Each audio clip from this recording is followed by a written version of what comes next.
자, 슈워프는 이제 제자리의 점심을 갖다 주는데 이 사무소 안이 자, 슈워프가 거기는 완전히 딴 세상 같았다. 한증막이라도 온 것처럼 더웠고 거기서 보니까 태양도 더 가까워 보였고 마치 전혀 다른 세계에 온 것 같았다. 자, 이렇게 이제 제자리는 소시민들의 삶과 동떨어진 세계에 살고 있습니다. 이것은 이제 단순히 이 사무소라는 공간만이 아니라 제자리의 태도에서도 나타납니다.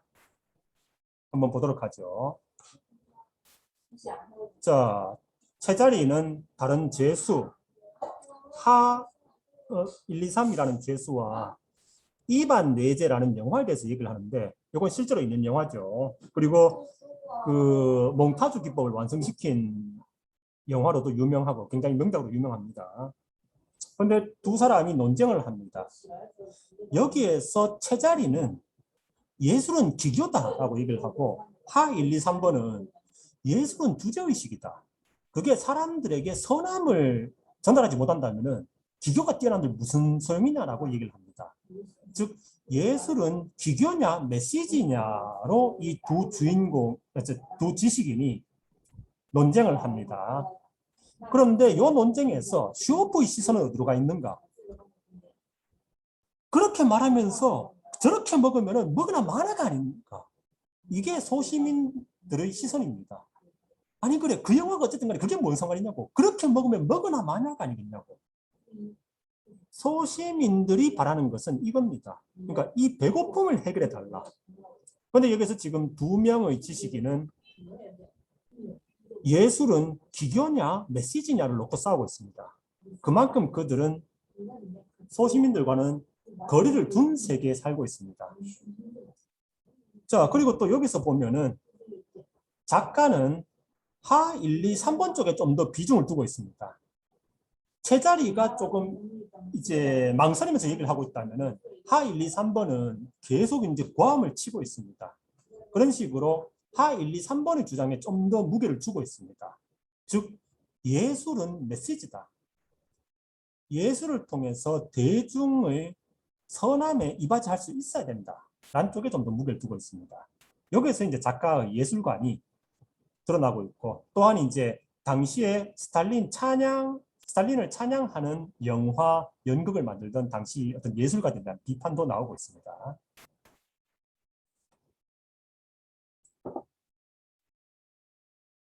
그래서 하 1, 2, 3번이 말하죠. 그 어떻게라는 것이 우리에게 선한 감정을 보양시켜 주는 것이 아니라면 그게 다 무슨 쓸모가 있단 말입니까? 그래서 페이퍼 2 질문에도 이제 종종 나오죠. 문학은 왜 도덕적인 입장을 취해야 한다고 생각합니까? 자, 여기서 또 이제 소문을 들어보니까 이제 그 서류 작업을 반장이 잘 했고, 그래서 당분간은 빵 배급이 넉넉하고, 근데 닷새라고 하지만 좀 더 정확히 하자면 나흘밖에 안 된다. 수용소 당국은 닷새마다 하루를 절식일로 정하고 작업 성적이 좋든 나쁘든 수용소 전체가 똑같이 절식을 하는 것이다. 즉 수용소는 한계까지 빼앗을 수 있는 한계까지는 다 빼앗으려고 합니다. 그래서 죄수들을 고통으로 몰아넣으려고 합니다. 그런데 문제는 이게 지금 한계에 도달했다는 겁니다. 여기서 더 이상 뺏어버리면 이제 죄수들이 죽어나갈 겁니다. 그런데 소설에서 언급되는 것처럼 이제 죄수들이 죽는 것은 또 그 남대로 큰 문제죠. 즉 수용소는 여기서 더 이상 어떤 죄수들을 굶기거나 할 수는 없는 상황. 이미 한계에 도달했기 때문에. 그런데 이 슈오프라는 인물을 보다 보면은 과연 죄수들을 학습된 무기력 상태로 빠뜨릴 수 있을 것인가? 수용소가. 여기서 이제 수용소의 딜레마가 나타납니다.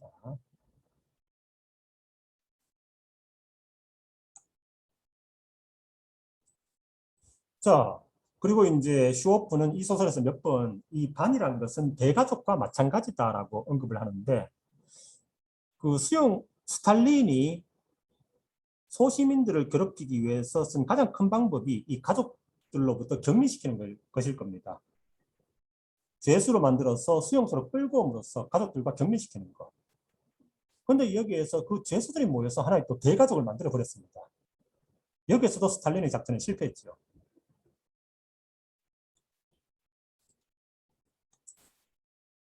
자, 그리고 반장의 얘기를 통해서 자기를 쫓아냈던 그 소대장도 나중에는 이제 스탈린 대숙청 때 숙청당했다라고 합니다. 요게 이제 스탈린 대숙청이 어떤 것인지를 보여줍니다. 그래서 스탈린은 마지막에는 자기 측근들까지 처형했다라고 하죠. 자, 쇼프가 담배에 불을 붙이자 또 페추코프가 귀신같이 나타납니다. 그래서 계속 생각하게 돼요. 제가 주인공이었다면 어떻게 되었을까?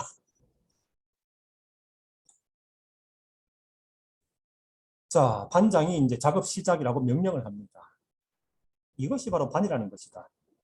죄수들은 상관들 말이라면 정규노동 시간에도 좀처럼 일을 하려 들지 않는다. 그런데 반장이 말하면 쉬는 시간이라 해도 기꺼이 일을 하는 것이다. 왜냐하면 반장이 그들을 먹여 살리기 때문인 것이다. 또한 반장은 괜한 일을 시키는 법이 없으니까 말이다. 그래서 작가는 자신이 생각하는 이상적인 소련의 지도자의 모습을 반장에게 투영시키고 있습니다.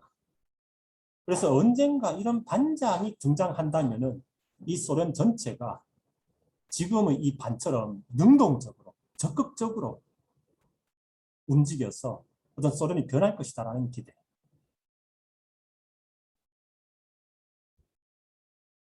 자, 여기서 또 이제 반장의 장점이 드러나는데,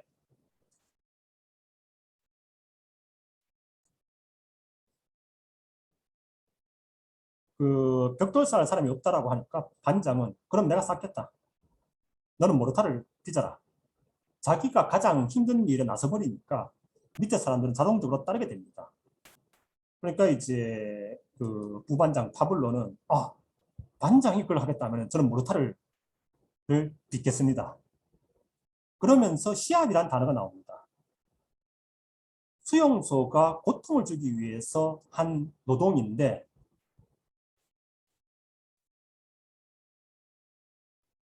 죄수들이 이것을 게임으로 바꿔버립니다. 조금 있다가 이제 슈오프의 태도에서 드러납니다.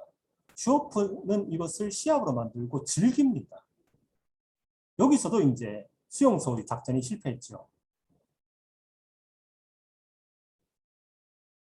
참고로 그 소련 그 러시아 소설의 어려움이 그거죠. 이름이 하도 많다 보니까 이렇게 하는데 반장의 이름이 한번 언급되긴 합니다. 추린입니다. 그래서 누군가 그런 얘기를 했죠. 러시아 소설이 진입 장벽이 높은 것은 이름 때문이다. 그러니까 이 소설 속에서도 이제 이반이라고 부르다가 슈오프라고 부르다가 주인공을 계속 이름을 바꿔가면서 부르니까 영어권 소설이나 우리나라 소설에 익숙해지는 우리들에게는 좀 어렵죠. 이반은 누구지? 슈오프는 또 누구야? 예, 이 소설 속에만도 이제 이반이 최소한 3명 등장합니다.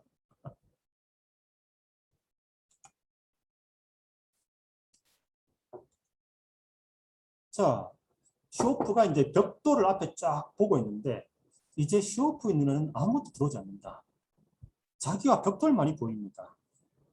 그런데 이런 현상이 슈오프가 앞에 스프 그릇을 놓고 있을 때 이런 현상이 있었습니다. 즉, 지금 이 상황이 뭘 설명해 주는가 하면은 슈오프는 이것을 행복으로 받아들이고 있다는 겁니다. 그러다 보니까 이 행복에 몰입하다 보니까 자기와 벽돌 외에는 아무것도 안 보이는 겁니다. 결국 그러다 보니까 이 노동이 슈오프를 더욱 행복하게 만들고 슈오프의 생각을 더욱 자유롭게 만듭니다.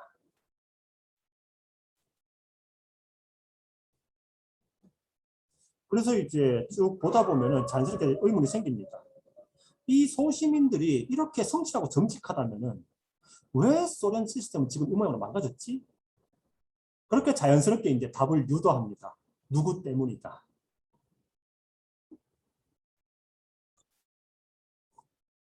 자, 그리고 후반부로 가면서 슈호프가 행복을 느끼면서 그의 성격이 조금씩 바뀝니다.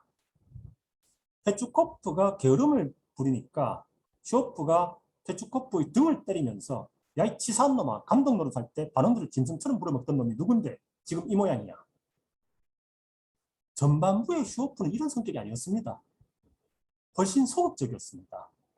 에휴, 말해봤자 나만 손해야. 참고 그냥 가만히 있는 게, 시킨 대로 하는 게 최선이야. 라고 했던 슈오프가 조금씩 행복해지면서 성격이 적극적으로 바뀌어갑니다.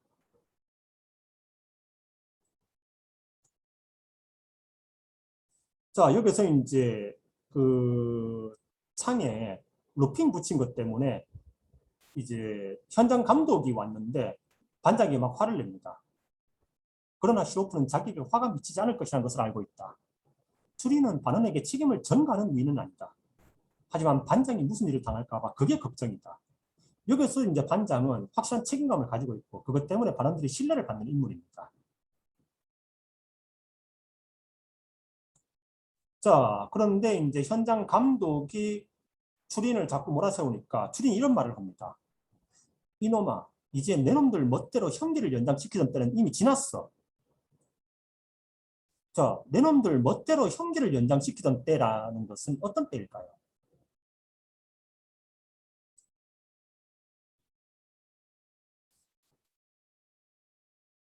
니놈들 멋대로 10년이면 10년, 20년이면 20년 연장하던 그때는 지났어.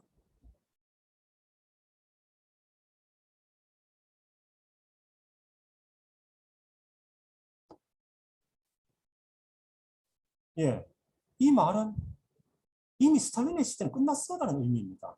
그리고 실제로 여기에서 현장 감독 주변으로 반장을 보호하기 위해서 반원들이 삽자루 들고 모이니까 이 현장 감독이 항복합니다. 왜 이래요? 거기에서 작가는 스탈린의 시대가 이미 끝났다라는 것을 보여줍니다. 그 슈오프의 성격 변화는 초반부에 슈오프가 어떤 문제를 대하는 방식을 보면은 이제 슈오프는 아유 말해봤자 나만 손해야. 그냥 찾는 게 최고야. 이렇게 생각합니다. 근데 후반부에 가면은 이제 바로 다음에 나오겠습니다만 반장에게도 농담을 던지면서 적극적으로 자기 의사를 표현합니다. 그런 식으로 이제 슈호프의 사고가 조금씩 자유를 찾아갑니다. 결국 이제 이 장면이 상징하는 것은 이 정부를 상징하는 현장 감독에 대해서 이 죄수들이 힘을 합쳐서 현장 감독을 굴복시켰다라는 것입니다.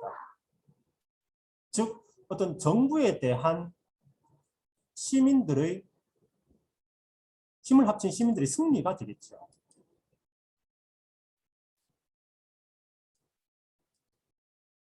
예, 방금 김 선생님 설명한 것도 이제 곧 나옵니다. 어떤 노동의 신성함 한번 보도록 하죠. 자, 그리고 이제 이어서 어떤 설명이 나오는가 하면은 언젠가 한 번은 죄수들이 목재 컨베이어를 고장낸 적이 있었다. 체인의 말뚝을 받고 모두 그 위에 올라가서 기계를 망친 것이다. 그렇게 해서라도 쉬고 싶었던 것이다. 뭐 이건 산업혁명 시기에 이제 영국에서도 있었던 일이고, 근데 여기에서는 만약에 이제 이 소련의 시스템이 계속 비인간적으로 노동자들을 소시민들을 억압한다면은 어떤 일이 벌어질 것인가? 결국 소시민들이 들고 일어나서 이 시스템을 통째로 갈아엎어버릴 것이다. 그래서 초반부에는 오로지 빵과 추위와 스프만 생각하던 하던 슈오프가 조금씩 생각의 영역이 넓어집니다. 자, 그리고 이제 중령에 대한 언급이 잠시 나오는데 중령도 이제 운반하는 데는 가세한 모양이긴 하지만은 거세한 말처럼 힘이 없기는 마찬가지다. 옛날 슈오픈의 집에서 그런 거세한 말이 하나 있었다. 슈오픈은 정성껏 말을 돌보았지만 결국은 죽어버렸다. 그 말에서 껍질을 벗겨낸 기억이 납니다. 요건 아무래도 이제 이 결말 부분에서 영창에 들어가는 중령이 살아남지 못할 것이다라는 암시. 그렇게 보입니다. 자, 그리고 이제 이 부분이 아까 그 노동의 신성함에 대한 설명인데, 그러니까 같이 노동을 하다 보니까 자연스럽게 이제 슈호프와 반장이 동등한 위치에서 농담 따먹기를 하게 됩니다. 여느 때 같으면 슈호프는 반장에게 안드레이, 아, 그 보통 추린이라고 나오는데 여기서는 또 안드레이 프로코피예비치라고 정중하게 말한다. 그러나 지금처럼 작업을 할 때는 반장과 동등한 입장에 있기 때문에 이런 말투로 이야기한다. 여기서 어떤 작가가 노동이라는 것을 신성하게 보고 있다. 그런 인식을 할 수 있겠죠.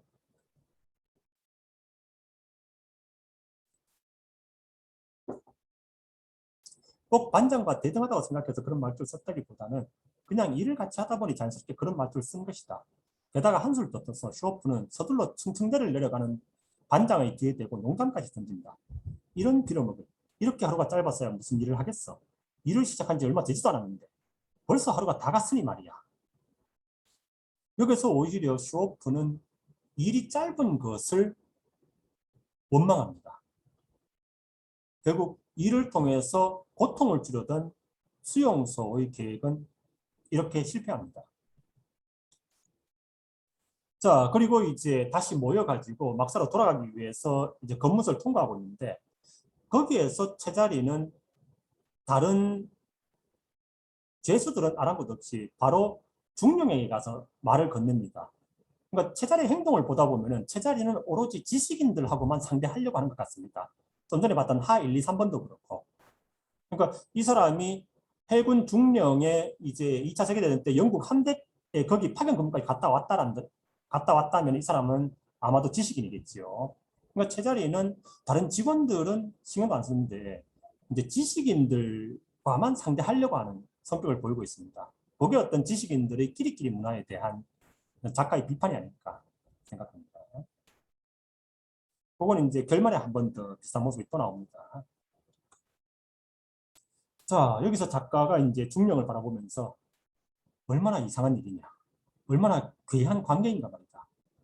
황금 견장 없이는 인생을 생각해 본 적이 없고 영국 제독과도 알고 지냈던 그 사람이 지금은 페츠코프 같은 놈과 나란히 등짐을 지고 나르고 있는 것이다. 인간의 운명은 이렇게 쉽게 바꿔놓다니. 그러니까 슈오프의 생각이 이제 계속 확장되어 가고 있습니다. 잠시 후에 이제 조금 행복이 식으면서 다시 1차원적인 관심을 보입니다만 아직은 이제 이 행복 때문에 기분이 업된 상태이고 그러다 보니까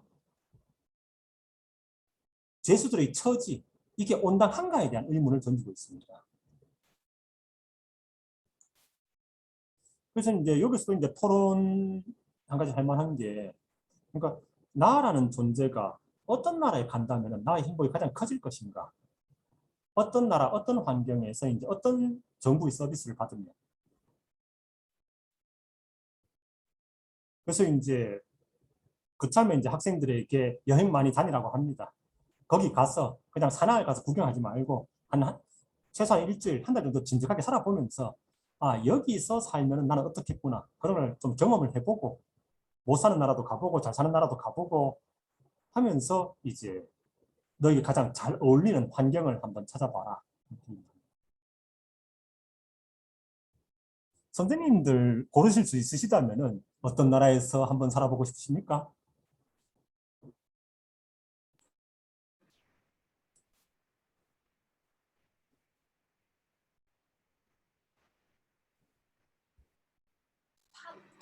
파나마. 아, 파나마. 네. 어, 아, 말레이시아. 저도 말레이시아 아니면 다음 국가는 인도네시아 정도 될 것 같은데. 아, 그러니까 우리가 육체가 여기 같이 있는 만큼 상상이라도 조금 한번 좀 행복하게 해보자고. 그래서 이왕이면은 지금 학교에서 그냥 은퇴했으면 좋겠는데, 이또 베트남이 비싸지고 하면은 또 한국 학생들 또 나라 옮기고 하면은 따라서 같이 옮겨야 되지 않을까. 우리 와이프는 지금도 이제 기회가 되면 중국으로 돌아가자라고 하는데, 유튜브 구글 맛을 봤더니 이제 저는 그렇게 못하겠어요. 그리고 인도네시아도 뭔가 한국인에 대한 어떤 인상이나 이런 게 좋다고 하더라고요.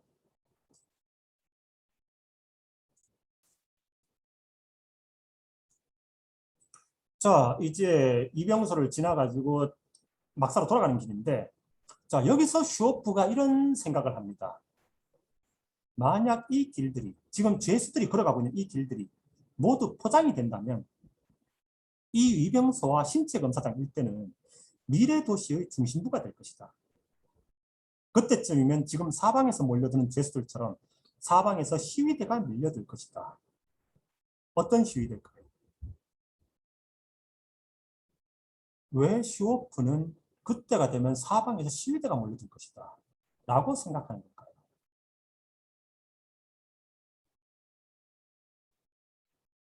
이렇게 이제 슈오프는 한참 이제 업된 상태에서 시대가 바뀐다면은 여기는 시위대가 이것을 점령할 것이다 라고 말을 합니다. 근데 거슬러 올라가면은 이것이 수용소가 시킨 노동 때문입니다. 결국 수용소 때문에 슈오프는 정반대로 행복해지고 조금씩 생각의 자유를 찾아가고 있습니다.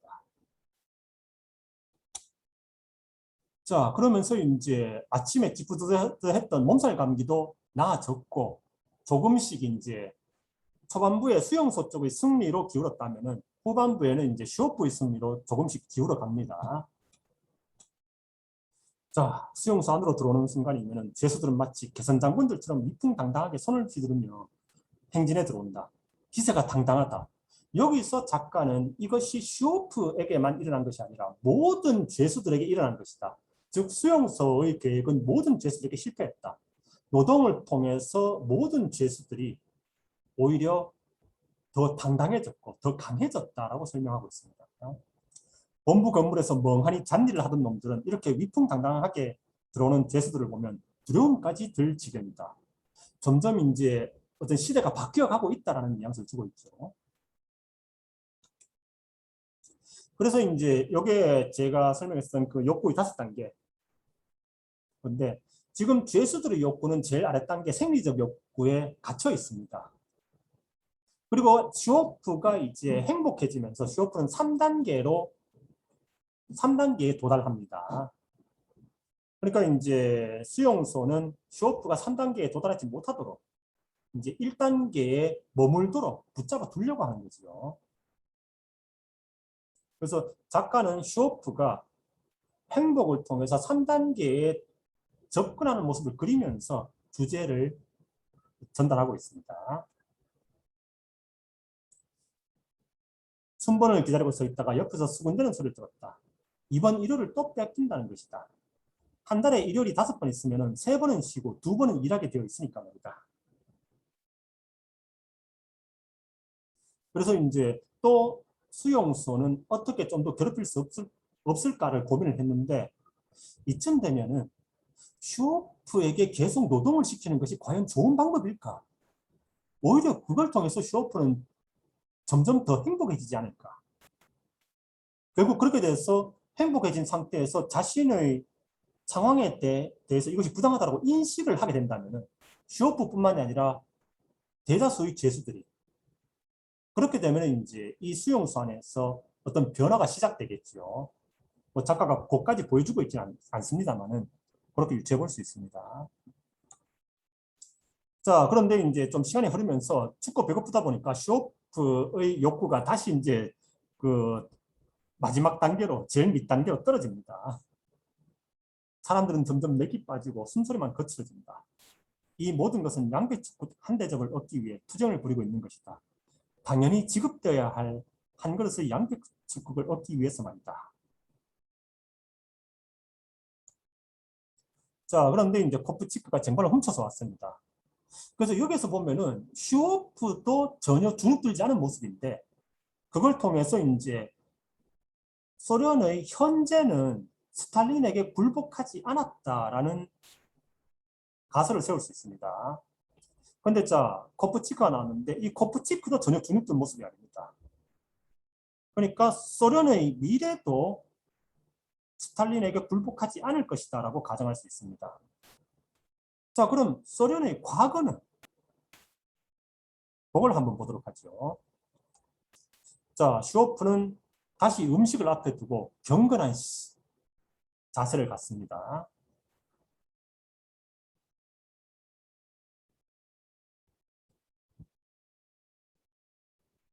그리고 이제 저녁 식사를 하면서 다시 슈오프의 행복도가 높아지면서 다시 슈오프의 생각이 어느 방향을 향해 갑니다. 자, 그러다가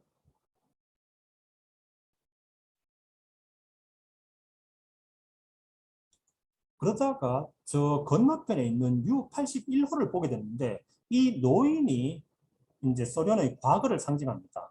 자, 그럼 작가가 이 U81호를 어떻게 묘사하는지 한번 보죠. 자, 근데 여기서 한 가지 짚고 넘어갈 것은 이 사람 때는 번호가 두 자릿수였습니다. 81호죠. 근데 지금은 세 자리입니다. 그걸 통해서 이 수용소가 점점 커지고 있구나.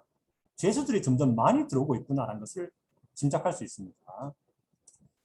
자, 그런데 이제 이 노인의 모습은 슈오프가 관찰한 바 당당합니다.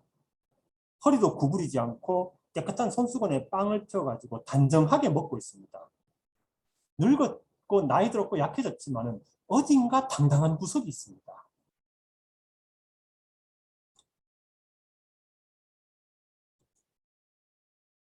결국 이것을 통해서 우리는 그럼 슈오프, 코프치크 U81호, 즉 소련의 과거도 현재도 미래도 스탈린에게 굴복하지 않을 것이다라는 가정을 내릴 수 있습니다.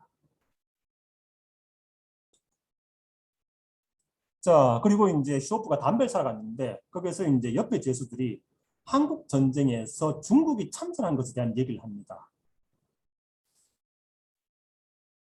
중국이 한국 전쟁에 참전한 것은 1950년 말이었는데, 자, 소련의 수용소까지 정보가 전달되려고 하면은 몇 달 걸린다고 치고, 그럼 1951년 봄 정도, 그럼 이게 어떤 의미인가 하면은, 이 소설 속 시간이 1951년이구나. 그리고 1951년이 또 어떤 의미인가 하면은 스탈린이 1953년 봄에 죽습니다. 슈호프의 형기가 2년 남았죠. 그러니까 슈호프가 형기를 마쳤을 때쯤에 스탈린이 죽으면서 어쩌면 슈호프는 자유의 몸이 될 가능성이 있습니다. 진짜로. 자, 그리고 이제 털보 영감이라고 하는데 요거는 이제 제가 찾아보니까 이제 작가가 군대에 있을 때 편지에서 이제 스탈린을 털보 영감이라고 불렀다고 이제 그 이유 때문에 수용소에 2년 갔었던 자신의 실제 경험을 작품 속에 담은 것입니다. 자, 쇼오프는 이제 400g의 빵과 200g의 빵을 가지고 있고 게다가 침대 시트에 200g짜리 빵이 하나 더 있다. 더 이상 뭘 더 바랄 것인가? 쇼오프는 어떻게 저렇게 적게 소유하고도 행복할 수 있는가? 왜 나는 슈오프보다 훨씬 많이 소유하고 있는데 슈오프만큼 행복하지 못한가? 그게 참 이 소설이 던져주는 좋은 질문입니다. 자, 슈오프가 저렇게 행복해하고 있는 동안 이제 슈오프의 반대 위치에 서 있는 페추코프가 이제 두들겨 맞고 피를 흘리면서 이제 돌아오죠. 그러니까 딱 정반대되는 인물입니다. 슈오프가 오늘 하루를 굉장히 행복하게 마무리했다면은 페추코프는 욕심부리다가 굉장히 불행한 하루를 끝냅니다.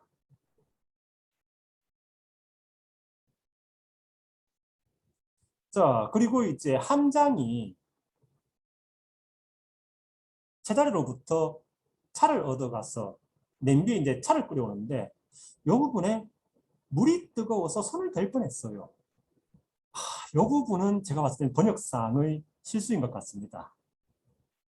내용이 틀린 건 아닌데 한번 선생님들 생각해 보시죠. 물이 뜨거워서 손을 댈 뻔했어요. 뭔가 수줍어하는 어린아이, 즉 코프치크 같은 인물이 생각나지 않습니까? 대략 한 3, 40대의 그 해군 중령 함장이라기보다는 10대의 수줍어하는 모습.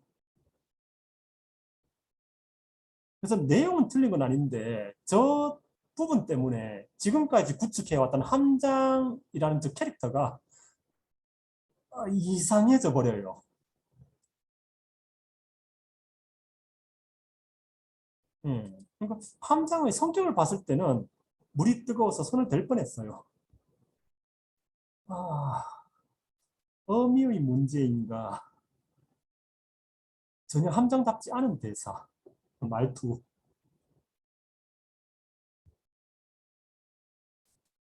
그러다 보니까 구축되어 왔던 캐릭터가 이 캐릭터 구축이라는 부분이 이제 구축되어 왔던 함정이라는 캐릭터가 한순간에 박살나는 느낌. 그래서 내용상 틀린 건 아닌데 캐릭터로 봤을 때는 틀린. 한번 저 메일로 그 민음사에 보내봤는데 뭐 저 좋은 지적하면은 문화상품권 보내준다라고 하던데 답장이 없더라고요. 자, 여기서도 한번 보죠. 채자리가 자기 소포 받는 것을 슈오프가 거기서 줄 서져 가지고 대신 이제 그 줄을 넘겨줬습니다. 즉 채자리의 소포를 위해서 슈호프가 고생을 했죠. 그리고 그 슈호프에 대해서 오늘 저녁 수프와 빵은 당신 것입니다. 물론 이제 어느 정도 보답은 했습니다. 근데 채자리가 그 빵을 가져와 가지고 함장에게 자 이것도 드세요, 빨리 드세요, 이것도 먹어보세요라고 함장에게 막 퍼줍니다. 왜 채자리는 함장과 슈호프를 대하는 태도가 이렇게 다를까요?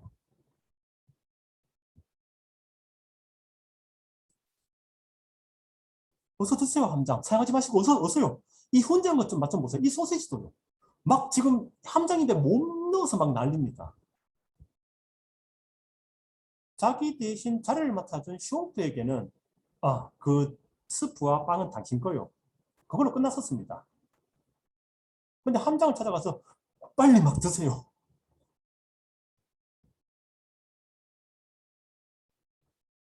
그래서 채자리의 행동을 보다 보면은 얘는 지식인들만 상대하려고 합니다.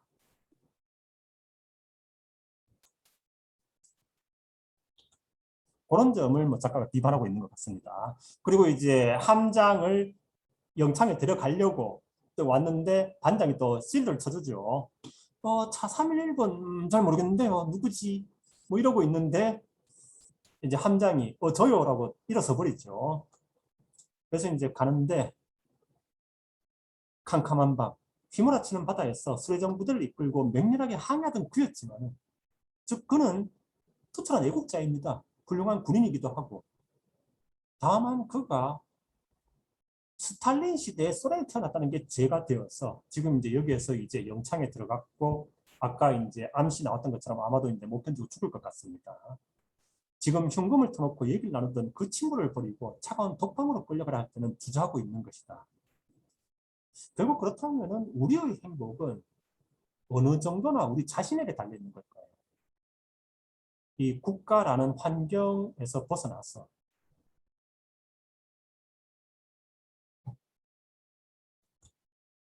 자, 그리고 이제 막 사장이 등장하는데 얘는 뭐 손가락 2개가 잘려 있는 정말 어떤 살인범이죠. 그래서 얘기를 합니다.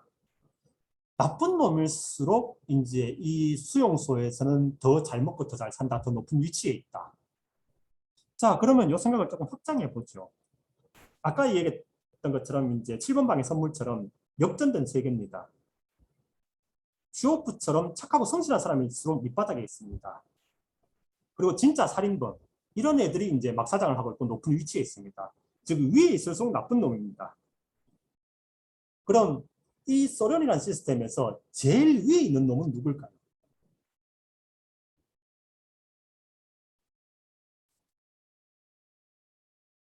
그리고 그 놈은 어떤 놈일까요?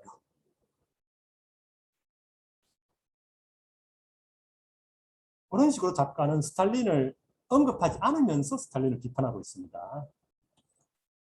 자, 근데 여기서 이제 그 점호한다라고 하니까 그러니까 뭐 예술에 대해서 영화에 대해서 막 그 지식인이라고 이제 떠들던 제자리가 갑자기 무능해집니다.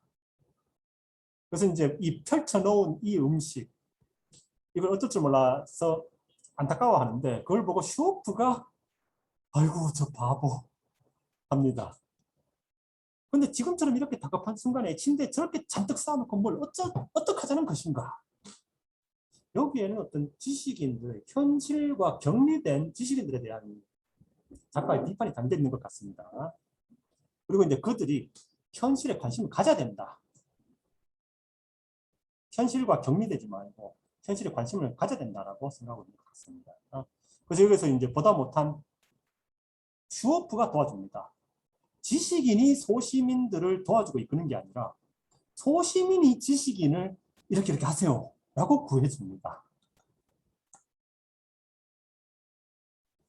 자, 그리고 이제 슈워프가 이제 점호를 받으러 이제 밖에 나가는데, 두 번째 점호를 받으러 밖에 나가는데, 자, 여기서 슈워프가 지금까지 하지 않았던 이상한 행동을 합니다. 빵을 씹으면서 담배를 핍니다.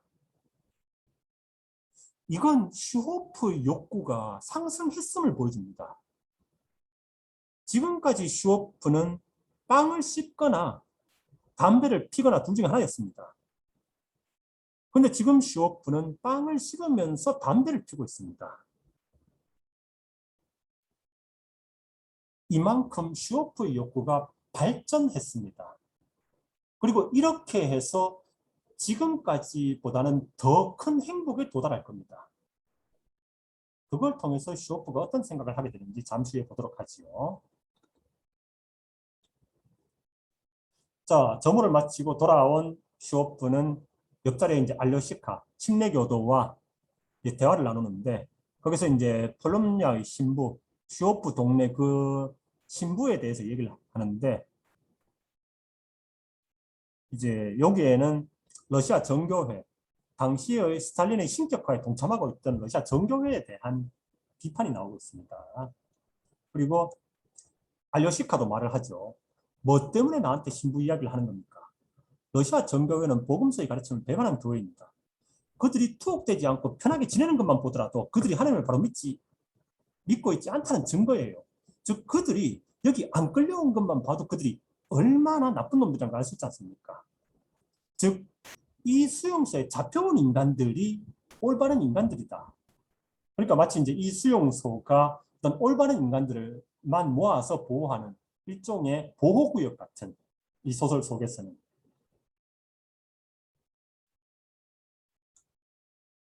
자, 그러면서 슈워프는 이제 마침내 이제 이 생각에 도달하게 됩니다. 우린 왜 여기 끌려왔지? 난 뭐 때문에 여기 들어왔지? 1941년에 전쟁 준비를 갖추지 못했기 때문일까? 그렇다고 그게 나와 무슨 상관이 있단 말인가? 우리가 여기 갇혀 있는 것은 정당한 건가? 그리고 만약에 이제 내일도 그 다음 날도 오늘처럼 운이 좋고 행복하다고 한다면 슈워프는 이 생각을 계속 반복할 겁니다. 아침에 고통스러웠을 때는 소극적이고 수능적이었던 슈워프가 저녁에 행복해지면서 이런 생각을 하게 됩니다. 만약에 이런 생각을 반복적으로 하다 보면은 또 거기에 맞춰서 슈워프의 성격이 적극적으로 바뀌었습니다. 그렇게 된다면 언젠가 슈워프는 이 불합리함에 대해서 행동으로 도전할지도 모르겠지요. 자, 여기서 이제 채자리가 그 자기 음식 보호해줘서 고맙다고 비스켓 2개와 소세지 하나를 주는데 요 부분도 함장을 대하던 태도가 다르죠. 함장한테는 막 먹으라고 했는데 슈워프가 자기 음식을 지켜줬는데 비스켓 2개랑 소세지 하나 줍니다.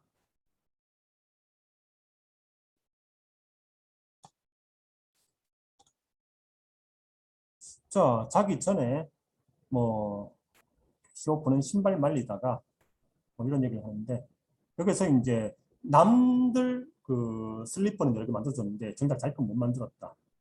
슈워프의 이타적인 성격을 한 번 더 강조하고 자, 그 다음에 슈워프는 제자리에게서 받은 비스켓 중에 하나를 알료시카에게 줍니다.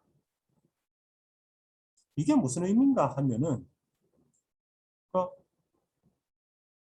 슈호프의 자신의 행복은 이제 더 이상 찰 수 없을 만큼 가득 찼다는 의미가 됩니다.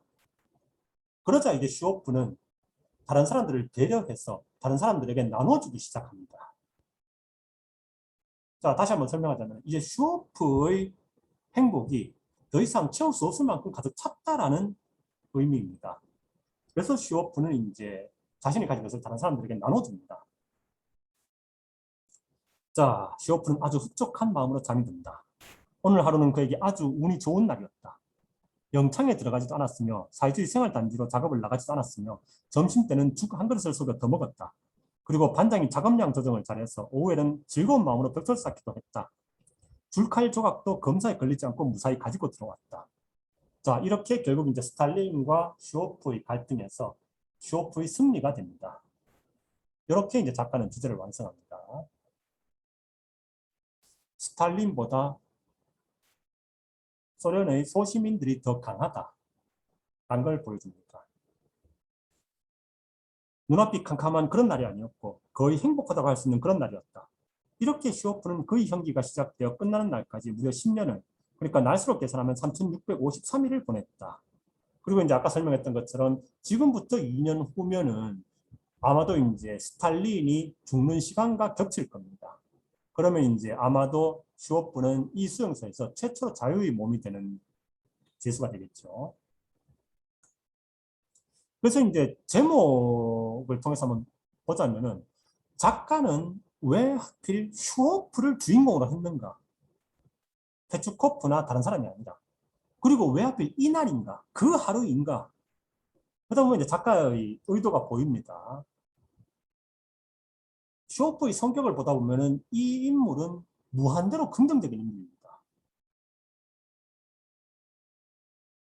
이 수용소에 있는 수천 명의 인물 중에서 아마 가장 긍정적인 인물일 겁니다. 하필 그 인물을, 그리고 하필 그 인물의 아주 운이 좋았던 하루, 그날을 보여주는, 만약에 다른 인물 혹은 슈오프의 다른 날이었더라면 한번 생각해 보죠. 이렇게 운이 좋아서 슈오프가 스탈린에게 승리하는 날이 1년에 슈오프에게 몇 번이나 있겠습니까?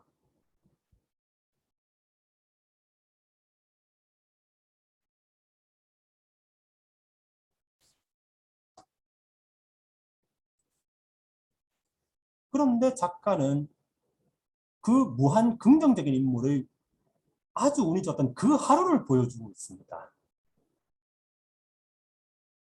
즉 카메라의 초점이 다른 인물이나 다른 날짜가 되었다면 이 승리는 불가능했을 겁니다. 즉 작가는 그렇게라도 스탈린보다 소련의 소시민이 더 강하다는 것을 보여주고 싶었던 것 같습니다. 그러다 보니까 이제 여기에서 이제 한 가지 또 질문이 드는 게 과연 이 방식이 타당한가? 999번의 패배를, 그러니까 한 번의 승리와 999번의 패배가 섞여 있는데 거기서 이제 한 번의 승리에 초점을 맞춤으로써 소시민이 스탈린보다 더 강하다라는 이걸 완성하는 것. 이 방식은 과연 타당했는가? 좀 더 소설에서 시선을 확장하다 보는 말이죠. 그래서 이제 이런 부분을 이제 참고할 수 있는 것은 이제 영화 샌 안드레아스. 샌 안드레아스에서 재난 영화인데 막 도시들 무너지고 도시가 폐허가 되죠. 거기서 감독은 정말 드물게 가족을 구하는 데 성공한 한 가족의 모습을 보여줍니다.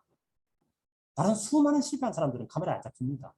그러다 보니까 마치 영화를 보고 나면은 그 가족의 모습을 보고 인간이 자연을 상대로 승리했다라는 메시지를 받게 됩니다.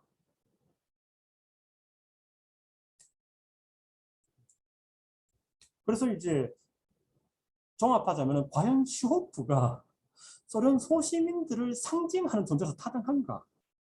너무 긍정적인 건 아닌가? 그리고 이제 마지막 페이지에서 슈호프가 얘기했던 것처럼 그날은 아주 운이 좋은 하루였다. 근데 작가는 그 슈호프의 그 하루만 딱 보여주죠. 슈호프가 승리한 그 하루. 근데 뭐 이건 논문이 아니라 문학이기 때문에 뭐 그 부분에 대해서 깐깐하게 깊게 들어갈 필요는 없겠고 그 감성적인 문학에서는 감성적인 부분도 강하니까 학생들과 이렇게 토론해보고 넘어가면 되겠습니다. 자, 이렇게 해서 어떤 제가 설명하고자 하는 내용은 전부 마치고자 합니다. 자, 마지막으로 이제 5분 정도 질문 받고 넘어가도록 할까요? 선생님 질문해 주십시오.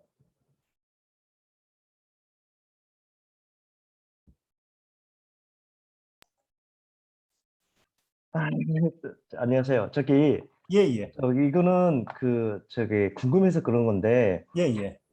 여기 이반트 해소빛의 하루를 옛날에 우리가 이제 IB에서 할 때는 장편 소설로 이제 예. 했잖아요. 예, 예, 근데 이제 요새는 이제 작가 위주로 바뀌다 보니까 예. 과연 이거를 워크를 장편으로 봐야 될까요? 아니면 중편으로 봐야 될까요? 근데 뭐 한국에서도 대부분 장편 소설로 분류를 하더라고요. 그래서 저도 장편 소설로 그냥 분류하고 있습니다. 아, 네. 그리고 또 감사합니다. 이게 또 그 예전과 다르게 랭릿에서 하다 보니까 이게 작품이 이전에 가르칠 때보다 시간이 길어지더라고요.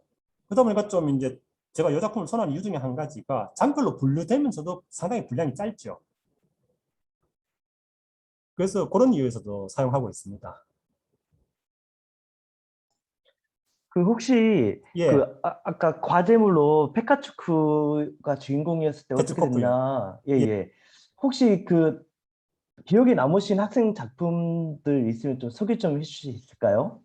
예, 그걸 제가 파일을 공유해드리기는 어려운데, 근데 뭐 어떤 학생들 중에 대충 정말 시놉시스 건성으로 썼는데, 어떤 학생들 같은 경우에는 이제 어떤 한 장면을 잡아가지고 페츠코프의 관점에서 이렇게 했는데, 종종 이제 참, 얘가 진짜 몰입해서 이 작품 속의 세계를 망치지 않으면서도 페츠코프의 관점에서 자기가 상상을 발휘해서 잘 썼구나, 그런 게 종종 나옵니다. 그래서 이제 한 장면은 그렇게 디테일하게 쓰고 그 다음에 나머지 부분은 시놉시스 처리를 했는데 그렇게 함으로써 이제 페츠코프가 마지막에 이제 시오프처럼 이불을 덮으면서 어떤 생각을 했는가를 구성을 했는데 예, 종종 그런 작품들이 나옵니다. 예, 그러니까 그 스탈린 시대를 비판하는 주제를 담고 있는 거죠? 주제는 비슷한 거죠?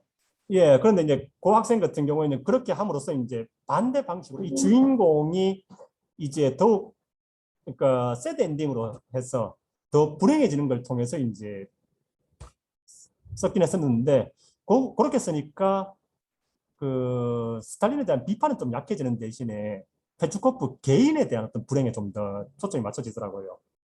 그래도 굉장히 재밌는 과제였었습니다. 감사합니다. 예, 예. 자, 선생님들, 그러면은 질문 더 없으시면 오늘 여기서 마쳐도 되겠습니까? 아, 예, 예. 그러니까 그 부분은 그러니까 하 1, 2, 3 같은 경우에 사실 뭐 굳이 이름을 언급할 만큼 비중 있는 인물은 아니고 그리고 또 뭐 군대에서도 그렇지만은 군대 훈련소에서도 그렇고 원래 원칙적으로는 그 군번으로 부르도록 하죠. 수용소에서도 원칙적으로는 죄수 번호로 부르도록 하고 이름이 아니라 정체성을 박탈해야 되니까 어떤 그런 의도에서도 이제 그 어떤 인물들 이름을 언급해 줄 만큼 비중이 있으면 이름을 따로 언급하는데 근데 그렇지 않은 인물들은 그냥 번호로 처리한 게 아닌가 싶습니다.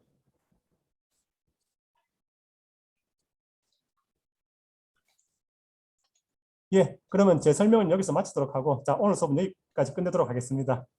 예, 참석해 주셔서 감사합니다, 선생님. 감사합니다. 감사합니다. 감사합니다. 감사합니다.